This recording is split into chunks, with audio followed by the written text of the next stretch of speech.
할렐루야! 시드니 우리는 교회 주일 말씀 함께 나누는 우리 친구들 모두를 환영하고 축복합니다. 오늘 함께 나눌 말씀은 누가복음 2장 1절에서 7절 말씀입니다. 누가복음 2장 1절에서 7절 말씀 쉬운 성경으로 함께 읽겠습니다. 그때 아구스도 황제가 내린 칙령에 따라 온 나라가 호적 등록을 하게 되었습니다. 이것은 구레뇨가 시리아의 총독으로 있을 때 행한 첫 번째 호적 등록이었습니다. 그래서 모든 사람들이 호적을 등록하러 고향으로 가게 되었습니다. 요셉도 다윗 가문의 자손이었으므로 갈릴리 나사렛에서 떠나 유대 지방에 있는 다윗의 마을로 갔습니다. 이 마을은 베들레헴이라고 불렀습니다. 그는 약혼한 마리아와 함께 호적을 등록하러 갔습니다. 마리아는 그때 임신 중이었습니다. 이들이 베들레헴에 있는 동안 아기를 낳을 때가 되었습니다. 마리아는 마구간에서 첫 아들을 낳아 포대기에 싸서 구 위에 눕혀 두었습니다. 그것은 여간에 이들이 들어갈 빈방이 없었기 때문입니다. 아멘.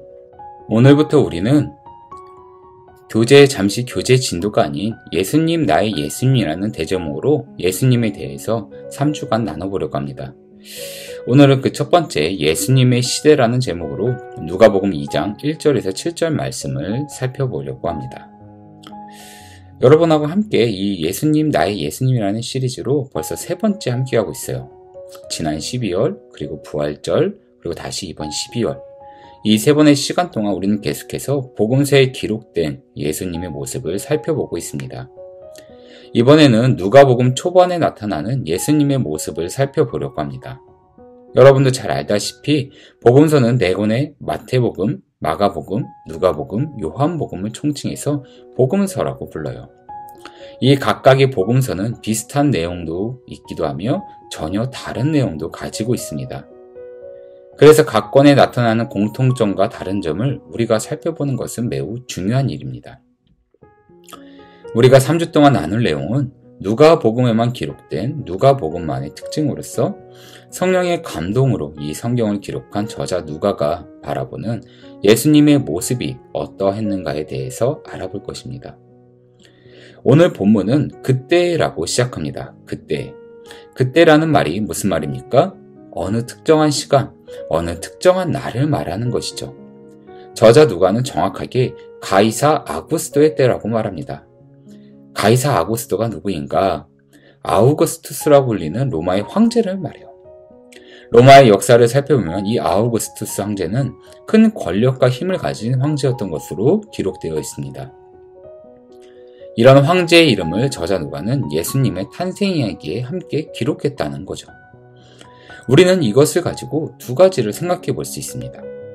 먼저는 저자 누가가 의도하지 않았더라도 후대에, 그러니까 지금 우리가 성경을 볼 때 성경의 내용이 거짓되고 허구가 아니라 당시 시대의 사실이라는 사실을 알 수 있습니다. 당시 시대가 사실이었다는 것을 알 수 있다는 것이죠.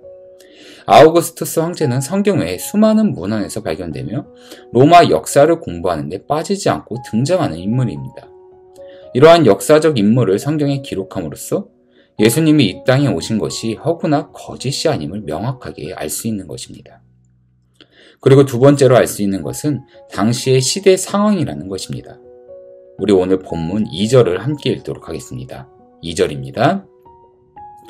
이것은 구레뇨가 시리아의 총독으로 있을 때 행한 첫 번째 호적 등록이었습니다. 아멘. 아우구스투스 황제 시절에 구레뇨라는 시리아 총독이 나타납니다. 요즘 말로 하면 한국의 대통령과 각 지역을 담당하는 도지사를 예로 들 수 있을 것 같아요. 호주로는 연방총리 그리고 주총리로 이해될 수 있고요. 아무튼 예수님이 이 땅에 오신 때에는 로마의 권력이 모든 것을 지배하고 있었다는 사실입니다. 특히 방금 읽은 2절의 시리아 총독, 이 시리아 총독이라 함은 유대 지역 예루살렘까지 담당하는 사람이었습니다. 유대 지역의 최고 권력을 가진 사람이라는 것을 의미하죠. 그런데 지금 이 예수님이 오신 시대에도 이 유대 지방을 다스리던 유대인들만의 왕은 존재했습니다. 그러나 저자 누가는 시리아 총독을 언급하면서 그 유대 지방의 최고 권력자가 유대 왕이 아닌 로마의 통치자임을 말하고 있는 것입니다. 이것이 참 슬픈 이유는 하나님이 이끄시는 이스라엘의 최고 통치자이자 권력자는 하나님이세요. 그러나 이 땅의 이스라엘 백성들은 그 하나님의 권능과 은혜를 잊어버리고 계속해서 자신들의 이익을 위한 왕들을 세우기 시작했으며 그 왕들마저 변질되고 타락되어 갔던 것입니다. 그리고 결국 그 하나님의 나라, 하나님의 백성들은 이방 나라인 로마 제국에 의해 관리되고 있다는 것을 알 수 있는 것입니다. 이스라엘 백성, 하나님의 자녀들에게는 매우 슬픈 시기, 매우 가슴 아픈 시대였다는 것을 오늘 본문을 통해 우리는 알 수 있는 거죠. 예수님은 이런 시대에 이 땅에 오신 것입니다. 그런데 오늘 본문 끝자락을 살펴보면 예수님이 태어나신 곳이 어디십니까? 마국간의 구유입니다. 아니, 여러분 생각해 보세요. 로마의 절대 권력, 그 큰 힘, 그 힘과 맞서서 이 땅의 모든 것을 구원할 메시아가 태어난 곳이 마국간이라는 사실입니다. 하나님이신 예수님은 그 크신 능력과 권능으로 이러한 초라한 곳이 아니라 어쩌면 세상 어떠한 곳, 어떠한 왕보다 더 멋지고 화려한 모습으로 이 땅에 오실 수 있는 분이세요. 어쩌면 그런 화려한 모습이 사람들로 하여금 예수님이 메시아라는 사실을 더 믿게 했을 수도 있습니다. 그러나 예수님은 아주 작고 초라한 마국간의 구유, 그 짐승들의 먹이통 안에서 태어나셨다는 겁니다. 왜 이런 모습으로 오셨습니까, 여러분? 왜 예수님은 자신의 모든 것을 내려놓으시고 이런 초라한 모습으로 오셨습니까? 바로 우리, 여러분 각자를 위해서입니다. 세상의 작고 초라한 모습으로 이 땅에 오시어 이 땅에 수많은 자신의 자녀들과 함께 숨쉬시며 함께 살아가시며 당신의 자녀들과 함께 있으시려는 그 예수님의 사랑이었던 것이죠. 만약 예수님이 화려하고 위대한 모습으로 오셨다면 예수님에게 쉽게 다가갈 수 있었겠습니까?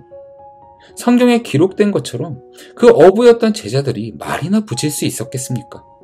지나가던 과부가 예수님께 말을 붙일 수 있었겠습니까? 예수님은 이 땅에 당신의 자녀들을 위해 자신의 모습을 최대한으로 낮추시어 모든 이들이 자신의 앞으로 나올 수 있게끔 하신 겁니다. 우리를 위해 낮은 모습으로, 우리를 위해 작은 모습으로 오신 예수님. 그런데 사람들은 이러한 예수님을 비난하고 창피했습니다. 성경에 기록된 그 많은 사람들은 예수님을 비난했고 예수님이 목수의 아들임을 아주 작은 사람임을 지적하며 예수님을 거짓말쟁이로 몰아갔습니다. 그런데 이런 모습이 우리에게도 있지 않나 한번 생각해 보게 돼요. 우리는 정말 예수님을 사랑하는 모습인가? 예수님을 믿는다는 것을 부끄러워하진 않나? 예전에 제가 아는 어떤 친구들이 이런 말을 했습니다. 그 친구는 예수님을 믿는 크리스천이라는 사실을 사람들에게 숨긴다고 했어요. 왜 그러냐고 했더니 혹시나 자신의 부족한 모습에 사람들이 예수 믿는 사람이 왜 저래라고 할까봐 예수님 믿는다는 것을, 교회 다닌다는 것을 자랑스럽게 말하지 않고 숨기고 있다는 것이었습니다. 한편으로는 이해도 됩니다. 요즘의 그 세상적 분위기는 교회 다니는 사람들을 비난 어린 시선으로도 바라보고 비아냥거리고 할 때도 있습니다. 그래서 교회 다니는 사람들조차 이런 사람들의 시선이 부담되고 상처가 될까봐 예수님을 믿는다고, 내가 교회를 다닌다고 자신있게 말을 못하는 걸지도 모르겠습니다. 이 친구는 어쩌면 자신이 원하고 필요로 하는 것을 포기하고 싶지 않고 불편하고 싶지 않아서 말은 예수님을 믿는다고 하지만 자신의 모습을 고치려고 하지 않고 예수님을 믿는다는 것을 숨기려 하는지도 모르겠어요. 예수님을 믿는다, 교회를 다닌다, 이런 것들을 하면 불편하고 힘든 부분이 분명히 있습니다. 이렇게 쉬는 날 교회를 나와야 하기도 하고 친구 생일 파티나 어디를 여행 가는 것도 쉽게 가지 못합니다. 매일 삶 속엔 학교 숙제, 학교 공부도 해야 하고 학원도 가야 되는데 하나님 말씀까지 읽을 시간이 없다고 우리는 생각하기도 돼요. 그러나 하나님을 믿는 우리, 예수님을 믿는 우리는 내가 원하는 것, 내가 좋아하는 것을 참아낼 줄 아는 그 절제가 필요합니다. 오늘 본문의 예수님을 떠올려 보길 바라요, 여러분.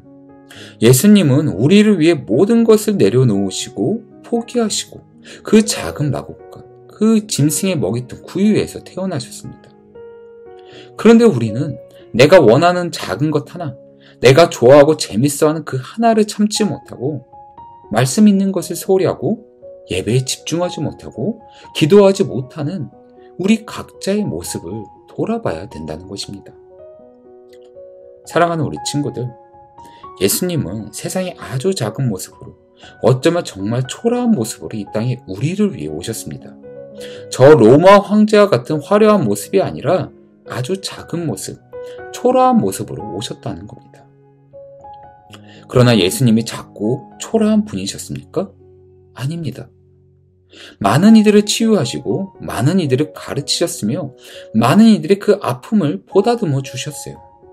그런 예수님은 지금 우리에게도 마찬가지십니다. 지금 여러분 각자가 가지고 있는 고민들, 여러분 각자가 가지고 있는 힘듦과 걱정, 그 모든 것을 예수님이 아시고 여러분의 마음을, 여러분의 발걸음을 지켜주시고 사랑으로 이끌어주시고 계시는 겁니다. 이런 예수님을 믿는 자의 모습은 눈에 보이는 작고 초라한 예수님을 부끄러워하는 것이 아니라 세상 어떤 권력, 세상 어떤 힘보다 더 크고 강한 예수님의 그 사랑을 바라보는 우리 친구들 되길 바랍니다. 예수님의 크신 사랑 안에서 우리가 함께 은혜를 나누며 우리가 함께 기쁨을 누릴 수 있다는 것을 명심하며 예수님이 이 땅에 오셨음을 감사할 수 있는 우리 모든 친구들에게 기도하겠습니다. 오늘 말씀 정리하도록 하겠습니다. 오늘 말씀 누가복음 2장 1절에서 7절 말씀을 통해 예수님의 태어나신 모습에 대해 살펴보았습니다. 사랑하는 우리 친구들, 예수님이 이 땅에 오신 시대에는 로마 황제의 권력이 온 땅에 가득할 때였습니다. 하나님의 통치를 받는 하나님의 자녀들마저 하나님이 아닌 로마 황제의 통치 아래에 있었던 시대였죠. 그러한 시대에 예수님은 아주 작은 모습으로 오셔서 이 땅의 많은 이들을 사랑으로 감싸주신 겁니다. 하나님의 통치, 하나님의 모습을 잃고 살아가는 그 많은 사람들에게 희망과 기쁨을 전해주시려 모든 권능을 잠시 내려두시고 오셨다는 것입니다. 우리 모두는 이런 예수님의 모습을 잃지 않고 세상 어떤 힘, 권력, 그리고 내가 좋아하고 즐거워하는 것들만을 바라보고 하는 것이 아니라 매일의 여러분의 시간 속에서 그 예수님의 사랑을 느끼시길 바랍니다. 말씀을 읽고 기도를 하며 예수님의 그 크신 사랑을 느끼는 우리 친구도 되길 바랍니다. 예수님을 믿는다는 것, 어쩌면 세상의 거대한 거한 문화, 여러분이 추구하는 즐거움, 이런 것들 앞에서 부질없는 것이라 생각될 수도 있겠지만 결코 그렇지 않다는 것을 우리 친구들이 꼭 기억하길 바랍니다. 예수님은 우리를 위해서, 우리를 사랑하시어 저 작고 작은 것을 통해 이 땅에 오셨음을 기억하고 예수님이 우리를 위해 모든 것을 내려놓으셨듯 우리 또한 그 감사함과 사랑 앞에 내가 원하고 바라는 것들을 조금은 내려놓고 예수님을 바라볼 수 있는 우리 모두, 여러분 모두가 되길 소망하겠습니다. 함께 기도하겠습니다. 살아계신 나의 아버지 하나님, 이번 한 주도 예수님의 그 크신 사랑, 우리를 위해 작은 모습으로, 초라한 모습으로 오신 그 예수님의 그 크신 사랑을 잊지 않고 언제나 예수님의 그 사랑을 느끼며 예수님의 말씀에 귀 기울이며 그 감사함을 가지는 우리 모두 될 수 있도록 우리의 발걸음을 지켜주시옵소서. 언제나 선하시게 우리의 모든 것을 인도해 주심을 굳게 믿으며 언제나 예수님 안에서 살아가며 감사할 수 있도록 해주시옵소서. 이 모든 것을 주신 우리 주 예수 그리스도의 이름으로 기도드렸나이다. 아멘. 이번 한 주 주님의 사랑과 예수님의 사랑과 은혜 속에서 내가 하고 싶은 것, 내가 좋아하는 것을 잠시 내려놓고 예수님의 그 사랑과 그 말씀에 귀 기울이는 우리 친구들 되길 바라겠습니다. 감사합니다.